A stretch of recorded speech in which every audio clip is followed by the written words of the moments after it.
eyes are unfocused, gazing at the steam clouds coming down the line.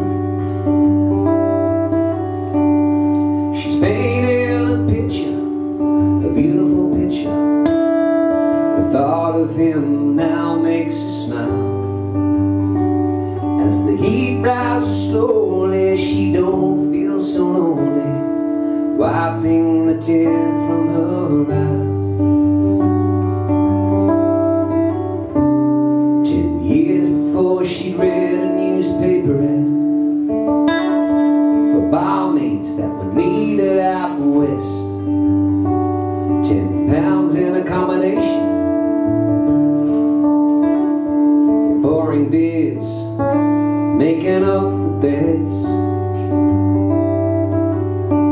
So she packed up a suitcase, her old leather suitcase, and caught the train to Barbara.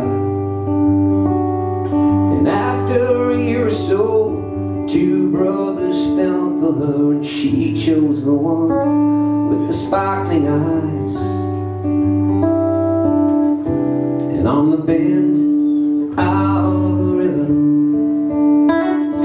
he built for her a home, 4 walls in a tin roof, in the shade of a peppercorn, out on 1,200 acres, where all they had was love on the bend of a river with a million stars above.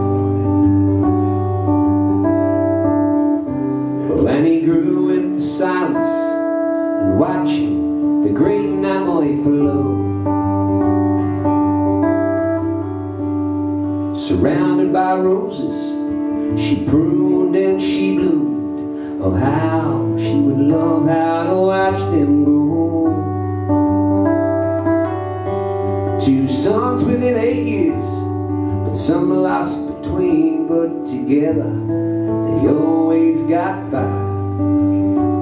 But when Lynn went out shearing, the stroke hadn't killed him, but something inside of her died. And after the funeral, the small town funeral, she wondered which way she should go.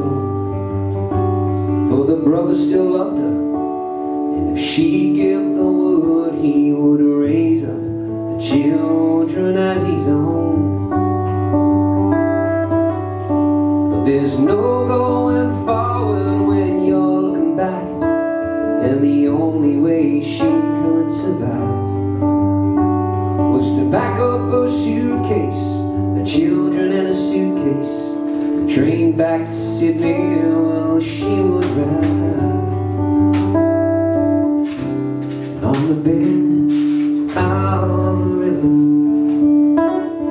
he built for her a home, 4 walls and a tin roof, in the shade of a peppercorn, out on 1,200 acres, where all they had was love on the bend of a river with a million stars above.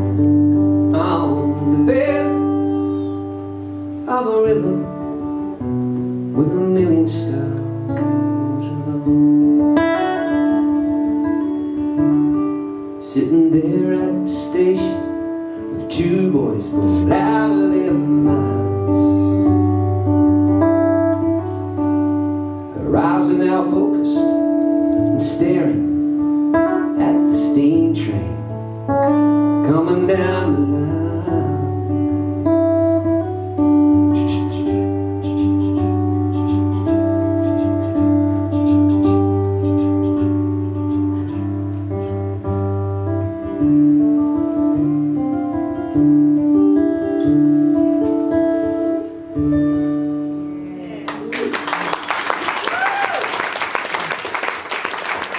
very much.